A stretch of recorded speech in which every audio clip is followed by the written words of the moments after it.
Friday. Friday. Ryan Karam's got some sunglasses on. Everybody's ready for the weekend. Okay, I have a couple of items for all of you at the top. Last week, we launched the Supply Chain Disruption Task Force to monitor, engage, and act on current and emerging supply chain disruptions and bottlenecks. This afternoon, the White House is hosting a convening of the Supply Chain Disruptions Task Force with Secretary of Commerce Gina Raimondo, Secretary of Housing and Urban Development Marcia Fudge, Director of the National Economic Council Brian Deese, Domestic Policy Advisor Susan Rice, Council of Economic Advisors Chair Cecilia Rouse, and groups representing the full range of the home building supply chain, from loggers and lumber contractors, labor leaders, realtors, and affordable housing advocates. At this convening, these administration officials and key stakeholders will discuss strategies to address short-term supply chain disruptions in the home building sector and how they can work together to address them. I also wanted to note that yesterday, senior White House officials led by Susan Rice and Julie Rodriguez launched the Community Violence Intervention Collaborative announced by the President on June 23rd as part of his comprehensive plan to reduce gun crime.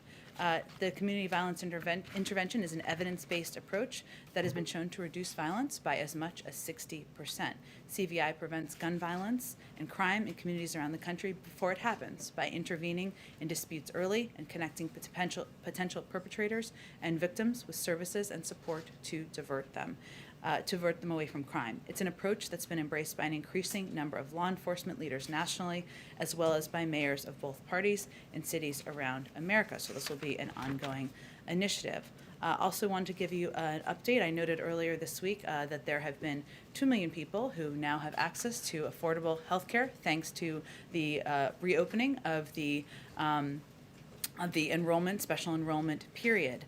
Yesterday, we launched a summer sprint coverage campaign, leveraging robust paid media, increased community outreach, and more to get Americans signed up. The President is urging Americans who need health insurance to visit healthcare.gov or to call 1-800-318-2596 if they would prefer to enroll today. We'll keep talking about this quite a bit until August 15th, which is the end of the timeline. I also have promised you that I would give you updates on interesting initiatives we're taking to reach people, meet people where they are as it relates to getting vaccinated. So on Saturday, NASCAR will host the Get Vaccinated 200. They'll have vaccines on site and will be encouraging vaccinations. This is the type of whole-of-country approach that is reaching people in convenient locations with messengers they trust. Finally, a quick week ahead. On Monday, the President and First Lady will welcome Their Majesties King Abdullah II and Queen Rani of Jordan and His Royal Highness Crown Prince Hussein to the White House. Their Majesty's visit will highlight the enduring and strategic partnership between the United States and Jordan, a key security partner and ally of the United States. It will be an opportunity to discuss many challenges facing the Middle East and showcase Jordan's leadership role in promoting peace and stability in the region. On Monday, the President will also deliver remarks on the economic recovery and the progress made under his administration, taking the country from 60,000 new jobs per month to 600,000 new jobs per month, and from 1% of Americans vaccinated to more than 2/3 of adults with at least one shot. He'll explain why his rescue plan has helped us get here and will continue supporting Americans throughout the year, and why we need the infrastructure agreement and his Build Back Better plan to sustain that growth in years to come while keeping inflation in check for the long term. On Tuesday, the President will hold his second cabinet meeting of his administration, his first in the cabinet room. Get excited, everyone. And he looks forward to that. And on Wednesday, the President will travel to Cincinnati, Ohio to participate in a CNN town hall. With that, Alex, why don't you kick us off? Thanks. I have a few questions on China and then one on the BIF. Can you talk I a love little that bit? BIF is happening. Just know that. You made it happen. Can you talk a little bit more about the Hong Kong Business Advisory and the latest sanctions and what triggered those? And also, there have been reports that Wendy Sherman may tack a China visit onto the end of her Asia visit. Can you talk about what her goal might be with something like that? And does this mean that we're moving closer to, I know last month there was talk of a potential Biden-President Xi summit. Are we moving closer to that? Sure. Well, first, as the President said yesterday, the situation in Hong Kong is continuing to deteriorate, and we continue to see Beijing assault Hong Kong's autonomy and democratic institutions. We've seen authorities use the national security law to make politically motivated arrests. And we've seen a general deterioration of fundamental freedoms, which were guaranteed by an international agreement. So that's why the United States, we announced steps we're taking today to promote accountability and transparency. On the accountability front, the State Department announced earlier today 7 officials who were sanctioned for their actions threatening the peace, stability, security, and autonomy of Hong Kong. On the transparency front, today the U.S. government issued a business advisory, as you noted, Alex. I just wanted to give the full context for Hong Kong, which is intended to inform businesses and highlight the growing risk for those operating in Hong Kong. The bottom line is that businesses should be aware that the risks faced in mainland China are now increasingly present in Hong Kong. And as the president said last month, of course, we will not waver in our support for Hong Kong and all those who stand up for the basic freedoms. But as businesses are making decisions, and obviously they're making decisions themselves, we want them to be aware of the use of data, accessing of data inappropriately, of the restriction of information, and they should be aware of that happening in Hong Kong as well as in mainland China. And then Wendy Sherman and President Xi. Got it. In terms of Wendy Sherman's trip, I don't have an update on travel. We, of course, have been and continue to explore opportunities to engage with PRC officials. We've been clear we will engage in conversations at the appropriate level when there's an opportunity for them to be substantive and hopefully consequential. So I don't have an update on intended travel. Obviously, they're quite adept over there at the State Department of adding things as needed. And as it relates to plans for the president, as we've said, he will look for opportunities to engage with President Xi going forward. We don't have any particular plans at this moment, so no decisions have been made, but we'll continue to evaluate what's appropriate and what would be constructive in the relationship moving forward. And then just on the BIF, there are reports that it could be financed in part by tariffs on carbon-heavy imports, which could end up hiking prices on goods for American families. Is the White House open to that, or would that be a concern similar to the gas tax? There are ongoing discussions about the final components, of course, as we look to, and I know you are all eager to see bill language and legislative language, and of course, having discussions about the pay-fors are part of that. The president's bottom lines have not changed about the fact that any pay-fors cannot raise taxes on individuals making less than $400,000 a year, and anything that would impact that would not be something he would support. Go ahead. Follow up on, I can't believe we're calling it the BIF. Those of us old enough think of Back to the Future. Those who are younger, I don't know what they think of, but. Back to the Future category.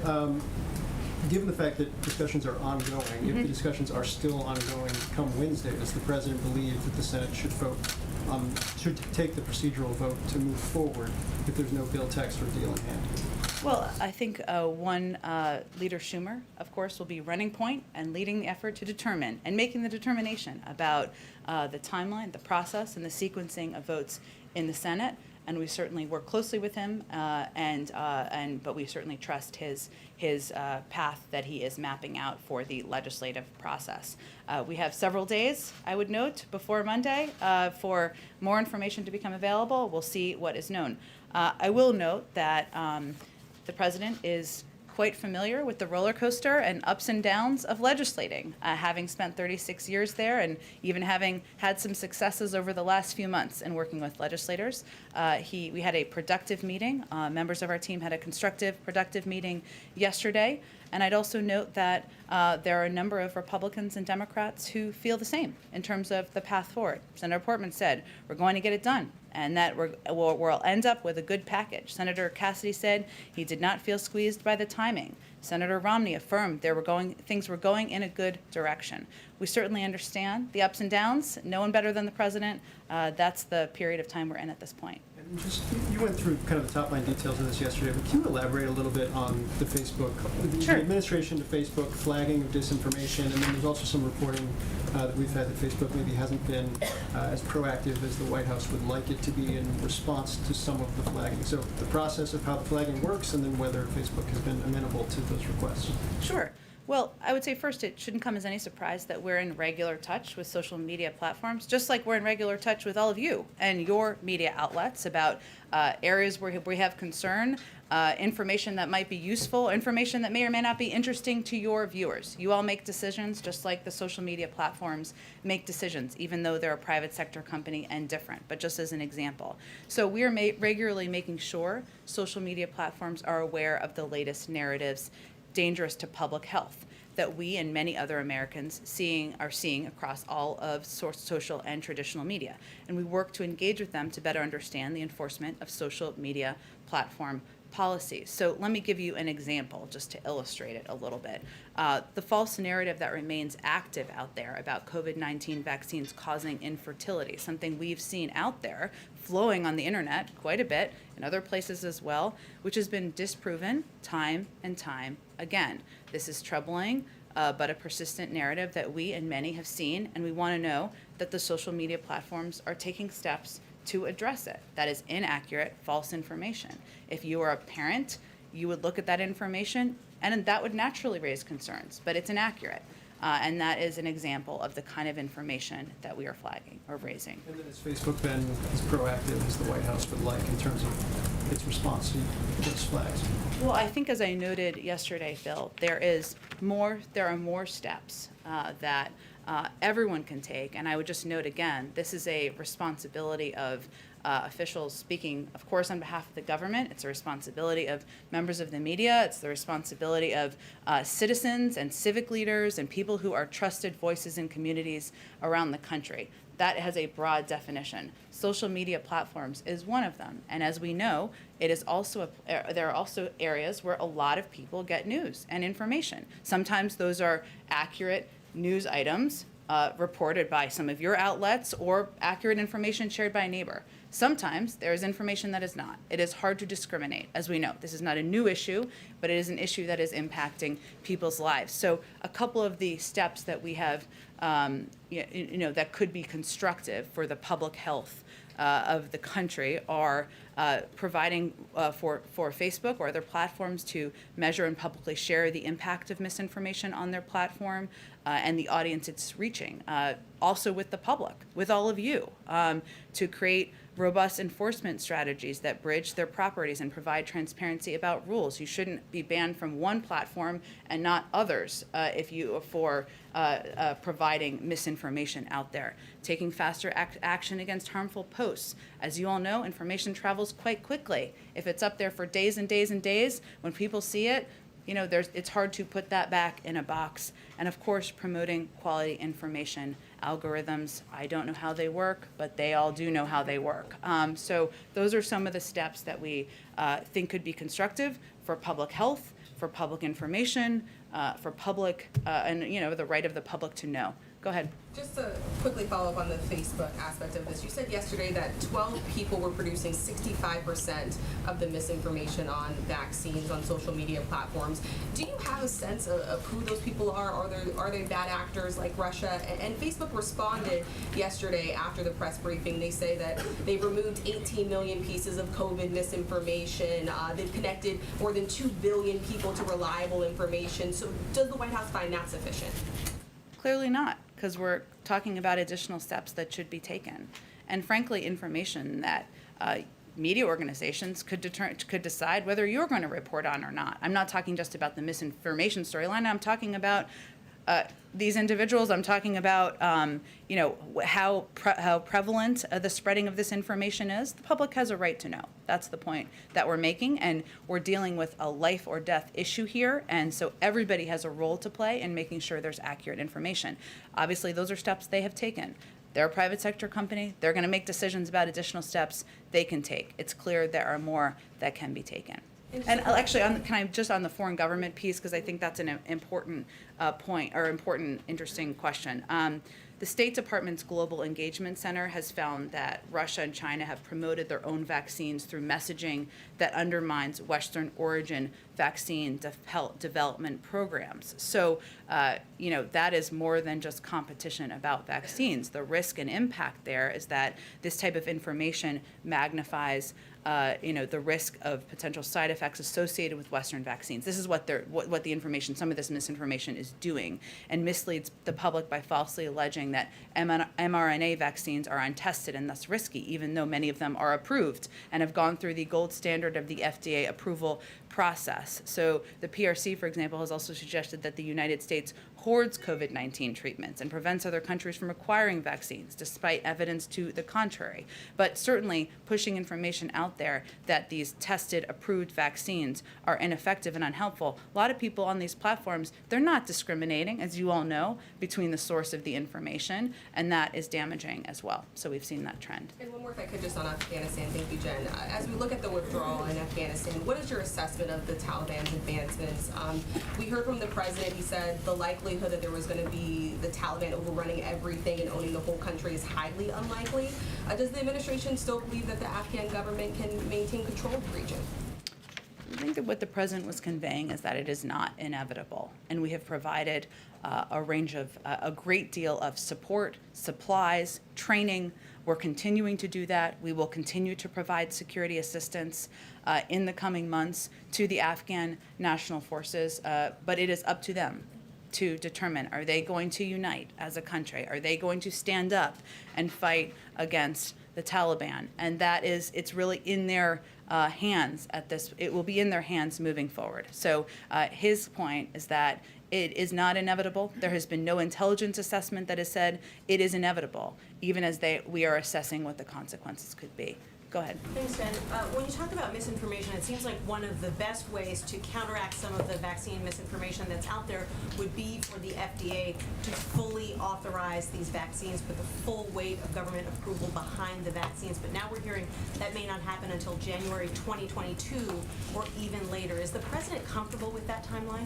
The president's comfortable with scientists and data experts moving on the timeline that they see is appropriate. And I don't know that we know that to be factually true, that to be the main driver. I haven't seen data to suggest that the main driver of it is if it's formally approved or not. A lot of the misinformation that is traveling out there is about the consequences and the impact of the vaccine. It's not always tied to or necessarily tied to whether it's been formally approved or not. Obviously, that may give medical experts or others some greater level of confidence. We will see, but the president's going to leave it to the FDA to determine the timeline. So the president doesn't have any concerns about the length of time that the approval process takes currently at the FDA? He's going to allow them to move at the pace of science. Okay. And then I wanted to ask you about the new reporting about Joint Chiefs Chairman General Milley, who had apparently some very serious national security concerns just before President Biden took office. Did he brief then President-elect Biden about his fears about a strike on Iran or about the possibility of an attempted coup?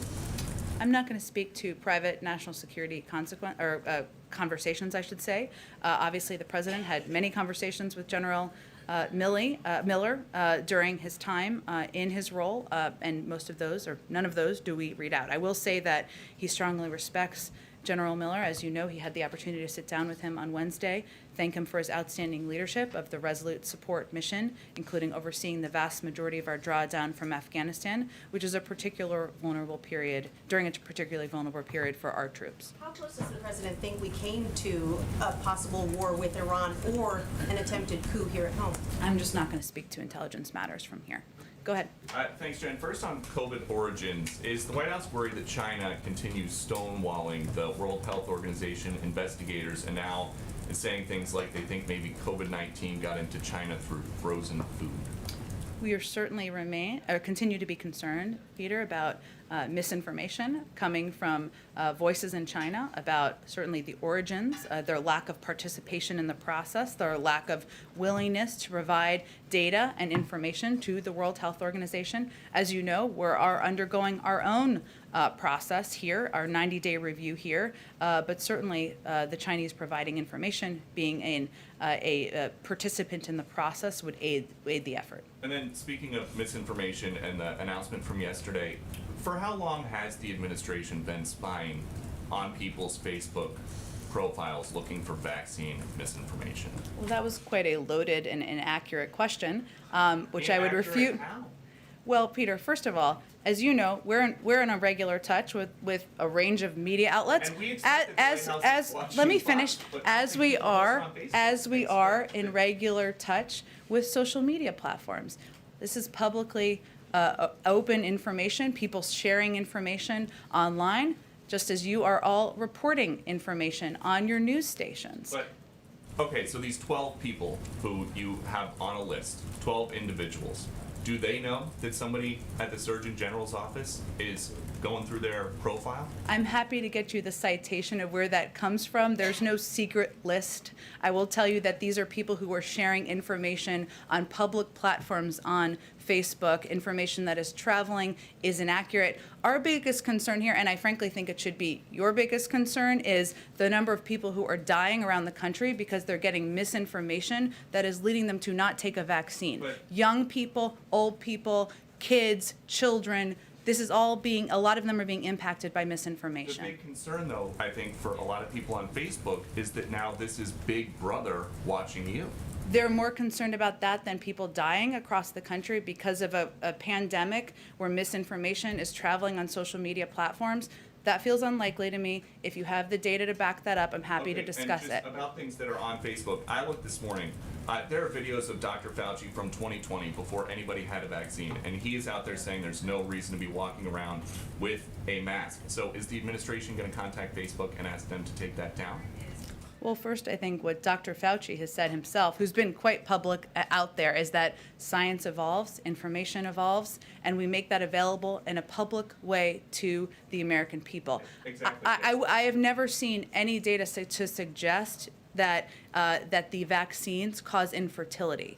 That is information that is irresponsibly traveling. Okay, Just I one think. more. Sorry, excuse me. Just one more. Okay, about the science, about the science evolving. Facebook used to block people from posting that COVID may have originated for a lab. That is something this president now admits is a possibility. So, is there any concern that things you are trying to block or have taken down might someday turn out to be? We don't take anything down. We don't block anything. Facebook and any private sector company makes decisions about what information should be on their platform.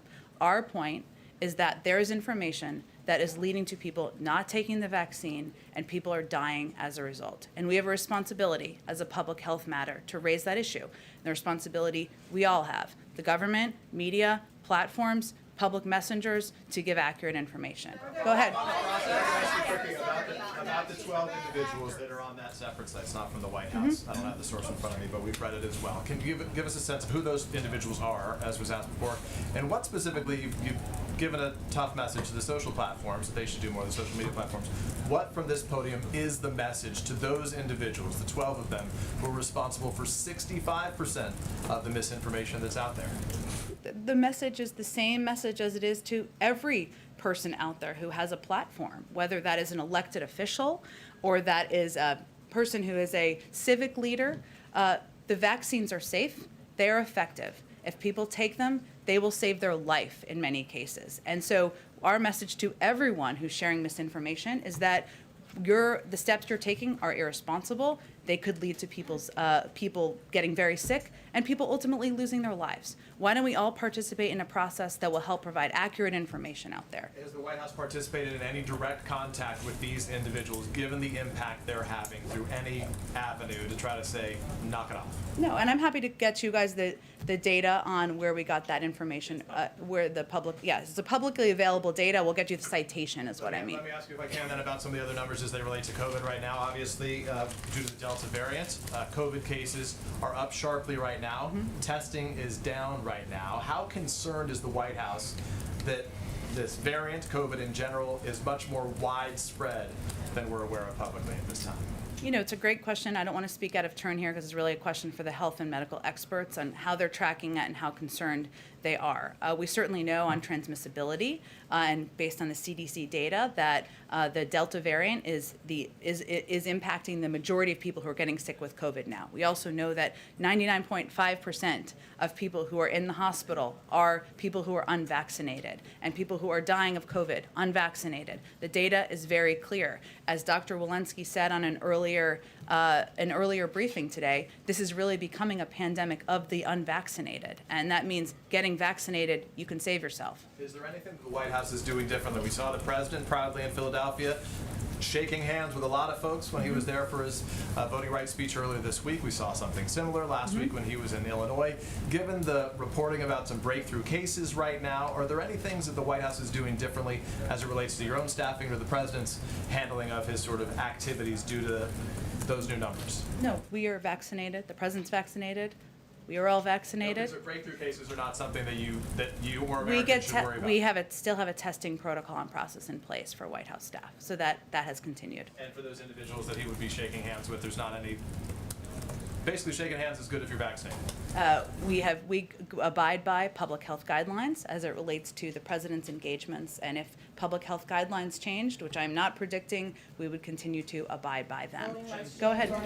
Oh, I'll come to you next April. Just a question on the meeting that you're having with the housing industry Yeah. today at the White House. How concerned is the White House about the supply shortage in the industry leading to inflationary pressures? Is that a serious concern? Is that why this meeting is being held? The meeting is being held as part of our effort to connect suppliers who have said in the past to our economic experts they don't always have the opportunity to talk to one another. We know because of the pandemic there have been supply shortages in areas that have led to a reduction of new building and construction, which has led to also an increase in housing prices because there are certainly not enough houses on the market. So that's what it's related to, is an opportunity to discuss with them, bring them all together in a room, and it's part of our multifaceted effort to address issues in the supply chain. And one on Cuba, the president did say yesterday that the United States is trying to reinstate internet access Yeah. for Cubans, and I was wondering if the White House or the administration has reached out to U.S. tech companies, I mean the Googles of the world, to help with that effort. So it would really be led, that effort would really be led by the State Department and other appropriate entities within the federal government. As the president noted yesterday, returning internet access to Cuba would certainly be something we'd love to be a part of.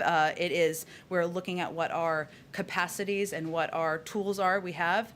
In terms of more specifics, the State Department would be the best entity to talk to about it. Go ahead. Oh, sorry, April, go ahead and then I'll come to you. Okay.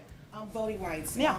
Tuesday, President Biden said he called for activists to act on the issue of voting rights. What did he mean by that? Is that to escalate it higher to Republicans so that they can change their minds and maybe stop using the filibuster? And also, what does he think about what happened yesterday with the arrest of the Congresswoman and 9 other black women who peacefully walked through the Senate halls in the Hart Building, chanting and singing, and were arrested, not taken to the holding area, but taken to a jail cell?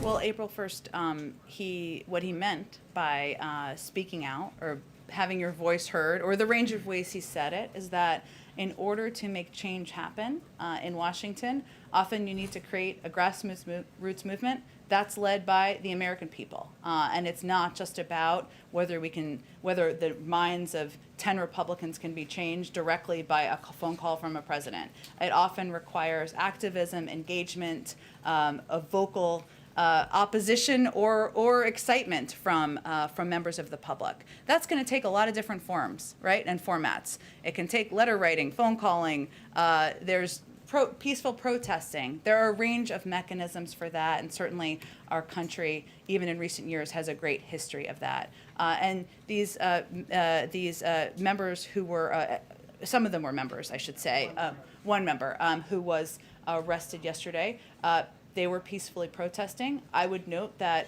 our support for the right to peacefully protest and to voice support for moving forward on voting rights is exemplified by the fact that the vice president is currently meeting right now with a number of members. They're here A number of them are at the White House discussing exactly this issue because we want to be standing by their side in this effort. So they, some of the civil rights leaders are here, as you said, but last week when the civil rights leaders were here, they said this is a summer of action. They're expecting more protests. Reverend Barber says he's going to have a bunch of women out on Monday. There's going to be more protests on Wednesday, more arrests. They're anticipating arrests to bring more attention to this. Does the White House support that civil disobedience for arrests? We support the right to peacefully protest. We support people having their voices heard, and certainly there are few issues that are more fundamental to our rights in this country than the right to vote. Go ahead. Thank you. I'll come to you right next if that's okay. Go ahead. A clarifying Sure. question and then a follow-up. Sure. On Afghanistan. Yeah. Yesterday you said that 10,000 SIV applicants, 20,000 Afghans have applied, and that about half of that have completed necessary paperwork to move forward in the process. Just what's move forward in the process? Does that mean 10,000 SIV applicants will be evacuated? No, that's not what it means. It just means that they're in a later stage of the process. So it was just giving an update kind of on the pure sheer. And as I said yesterday, that doesn't include family members. That includes individual interpreters or translators.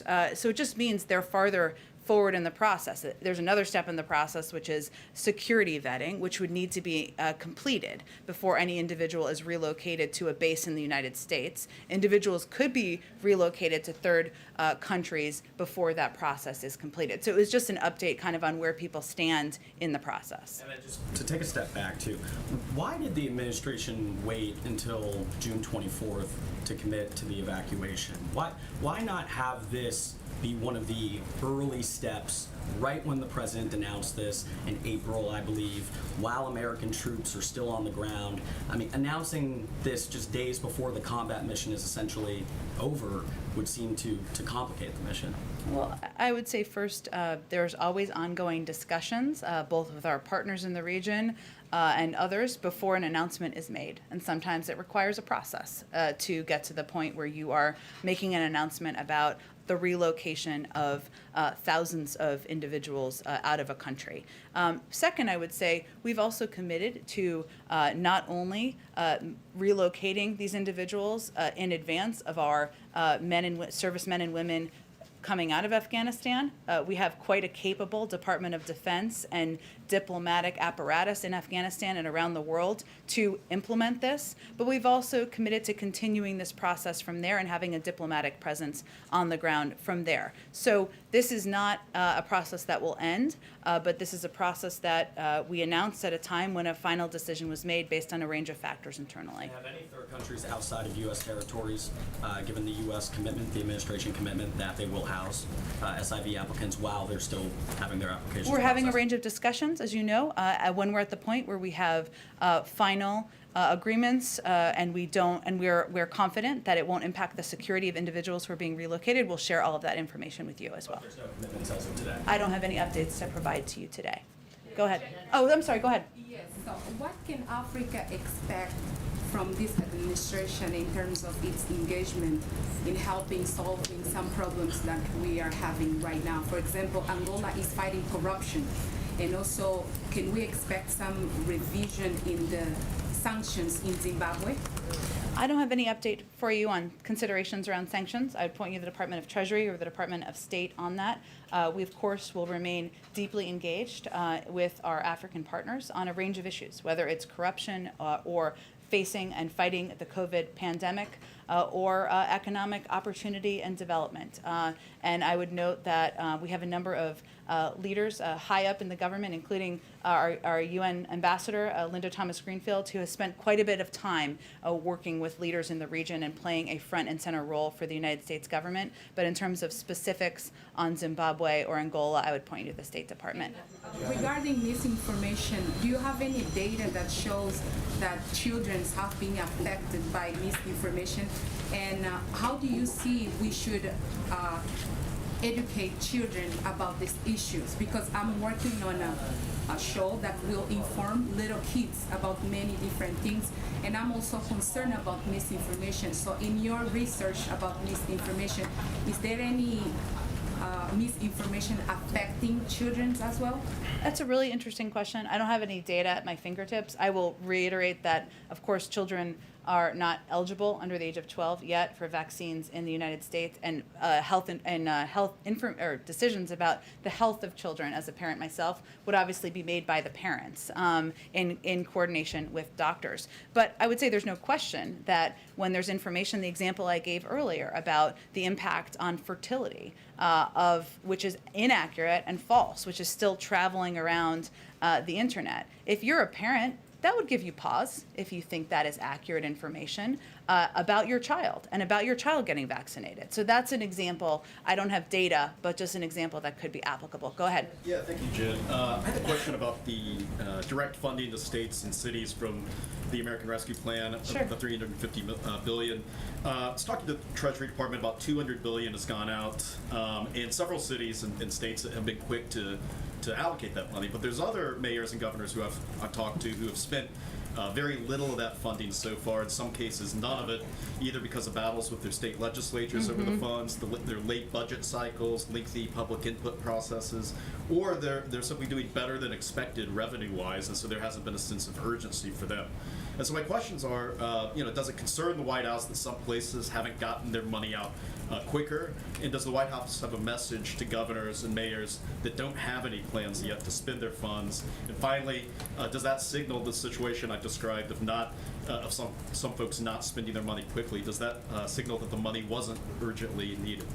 Well, I would say first ensuring that states and local governments had the funding they needed to keep employees on the job, to keep cops on the beat, to rehire them in many cases, was a priority when we were negotiating the American Rescue Plan for a range of elected officials, including mayors and governors across the country, for good reason.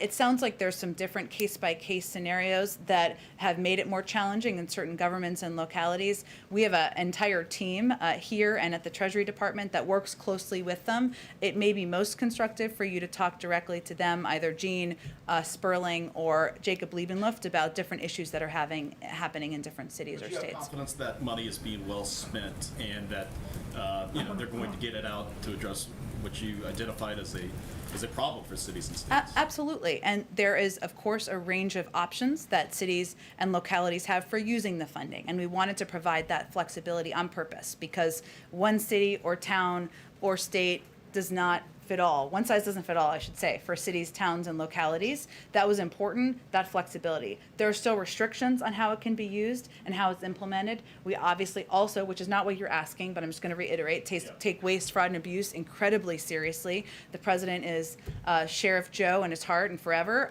So that's something we watch. But I would say it might be constructive for you to talk to them directly about the implementation piece, and I'm happy to connect you directly. Go ahead, Karen. Jen, vaccination rates are actually going up in the 5 states that have the highest case rates right now.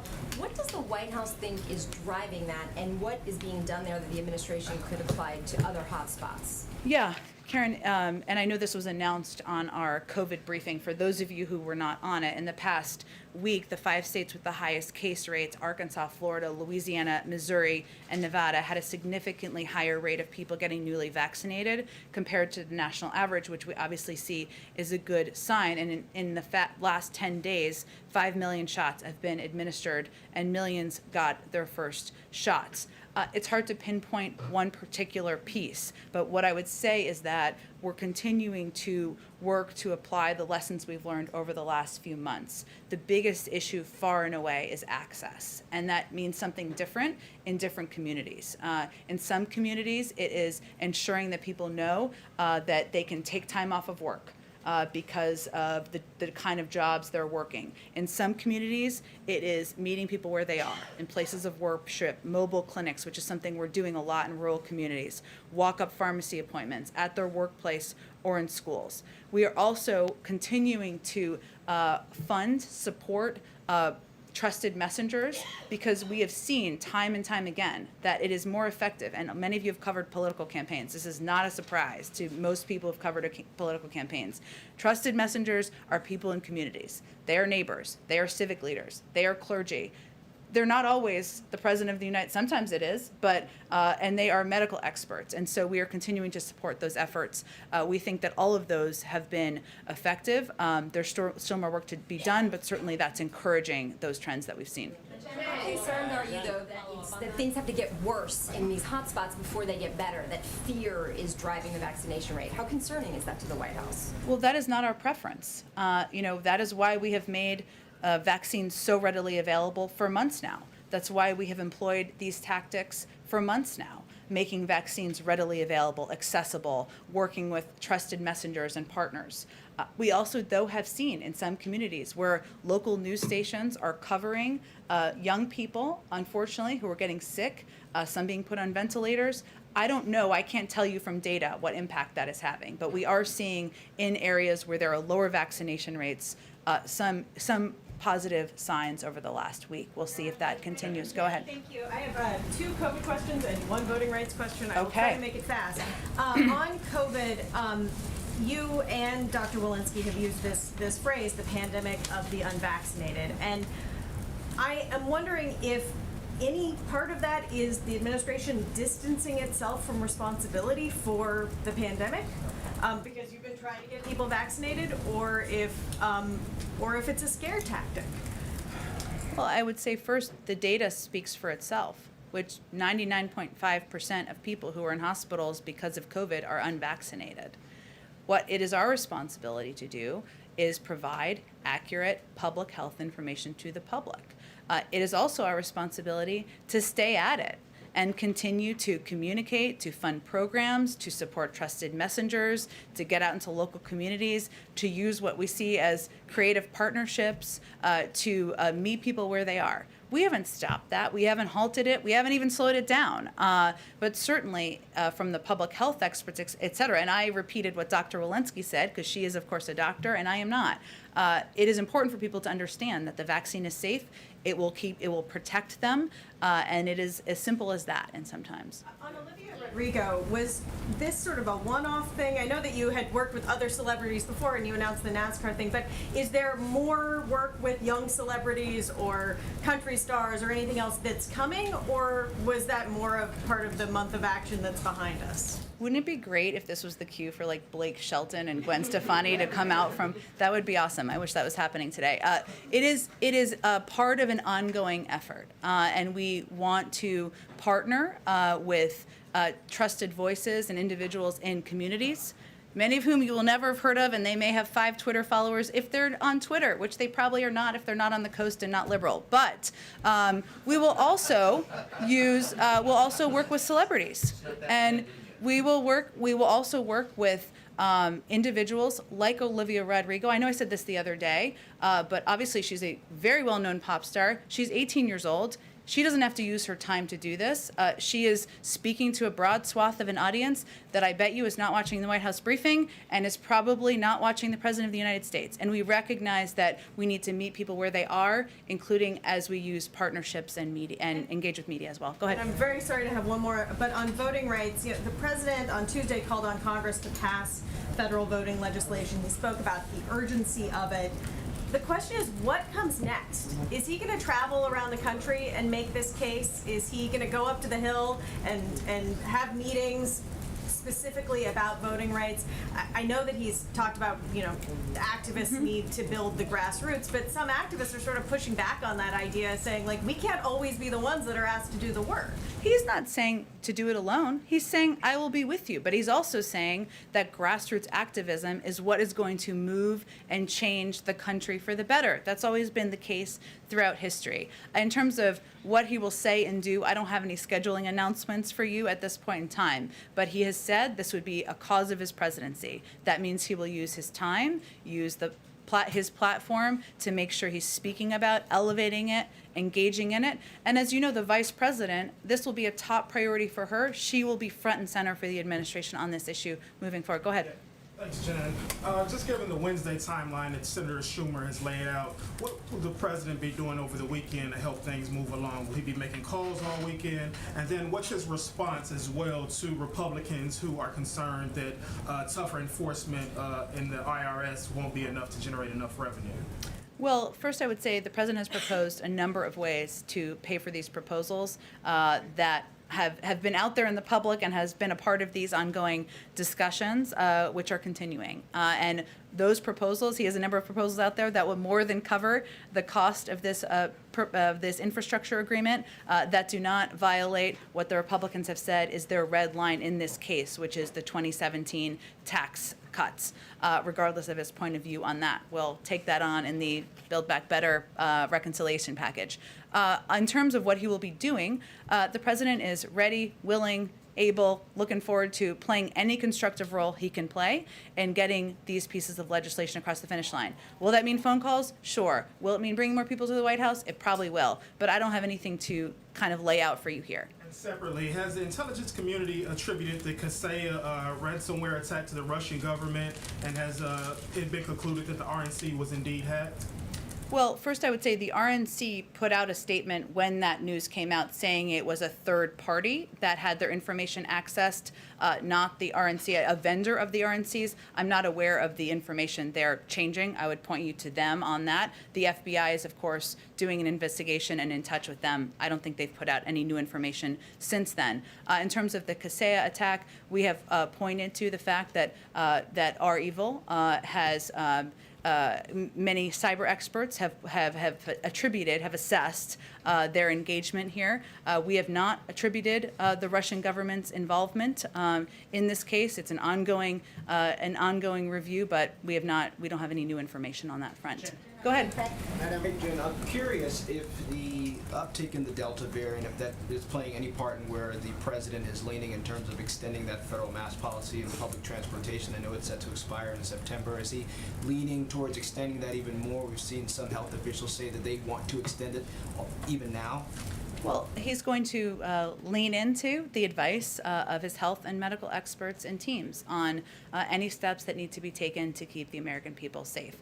Given we're talking about September, I know that feels like a short period of time away. It is actually some time away, but he'll continue to receive updates from them on a range of issues as it relates to COVID. I'm sure they'll discuss this and their views.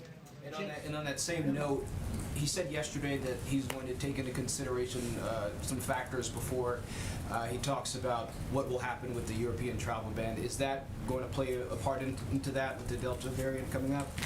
Well, as it relates to the travel ban, we certainly know we've made important progress on the pandemic. We'll continue to put public health first. The president, all decisions about reopening international travel will be guided by our public health and medical experts. There are ongoing working groups that are having these discussions to keep open lines of communication. He will be receiving an update soon, I believe, if not today, then in the coming days on where things stand. But we must be vigilant, particularly about the spread of variants. We'll reopen when health and medical experts expect it is safe to do so. Go ahead. Thanks, Jen. Does the president plan to reappoint the Fed chairman to another term? I have no announcements or pronouncements on the Federal Reserve Chair or any other personnel to convey to you today. Is there a timeline for that decision? I don't have a timeline to project. I know that there's a timeline for when his services will need to be reviewed or determined. Go ahead. Let me just get around. Go ahead. I had a question about Belarus, if I may. The Sure. Belarusian opposition leader, Svetlana Tikhanovskaya, will be in Washington next week, and she said she would meet high-ranking officials. I was wondering whether you had details about that. I don't with me. Let us get it to you after the briefing. Members of the National Security Team or the State Department, was she more specific, or just people from the U.S. government? She just said high-ranking officials on Twitter. Okay, let us get you more information after the briefing. Reese, who is our special guest from, tell us where you're from. Who's not been, have you been here before? I've never been here before. Okay. Dun, dun, dun. Welcome. Welcome to the super. Thank you. So my question is really just about, we kind of touched on the vaccination rates in like rural counties, especially in Oklahoma. We're seeing a significant rise in COVID cases. Is there any specific plans that the administration has to help increase vaccination rates in these rural counties that really these people don't have any intentions of even getting the vaccine? Well, we've talked about this a little bit, but what we're doing in rural communities is employing a number of the tactics that we've seen work around the country. So we know access is a huge issue in rural communities because people may not live near a pharmacy. They may not know still where to get a vaccine. We certainly understand that. So part of what we're trying to do is deploy and make sure we're expediting our deployment of mobile vaccine units to rural communities to bring the vaccine to people where they are and where they live to make it as easy as possible. And so this work is going to continue person to person, community to community. We're also working with a range of trusted partners locally. People may not have heard of. Those are also very important trusted voices, but also groups like the National Rural Health Association to make sure that we're deploying effective tactics that they think will work to get vaccines out to communities and meet people where they are. We've talked about it a little bit here, and obviously these states have a combination of rural and city communities, but there are states like Arkansas, Louisiana, Missouri, where there are large rural communities where we have seen an uptick, which is in terms of getting vaccinated higher than the national average. That's a positive sign. We'll look at that and apply those tactics other places in Oklahoma to make sure we're continuing to go community by community and meet people where they are. Go ahead. Following up on that, I know the administration has said they're not interested in any sort of federal mandate. Do you encourage, though, employers to require the vaccine for their employees, or state and local? I know there's a little bit of discussion about local governments. Is the White House encouraging others to require the vaccine of their employees or their residents? We know that some employers, hospitals, health systems, colleges, universities, local leaders have chosen to take this step, and we expect others to do so as well. But our role we're playing from here is continuing to go community by community, person to person, making sure we are meeting people where they are to get the vaccine out. We believe that local communities, entities, organizations are going to make decisions about what they need to do to keep their community safe. And what about for federal workers or members of the military? I don't have anything new to report on that. Go ahead. Question. The Justice Department Inspector General's report on the FBI handling the Nassar case, that's the latest embarrassment in a string of embarrassments for the FBI this summer. Does the President have complete confidence in Christopher Wray? And what is the administration's message to people who see this bungling and want to know if the FBI is up to task with ransomware, domestic terrorism, and other threats?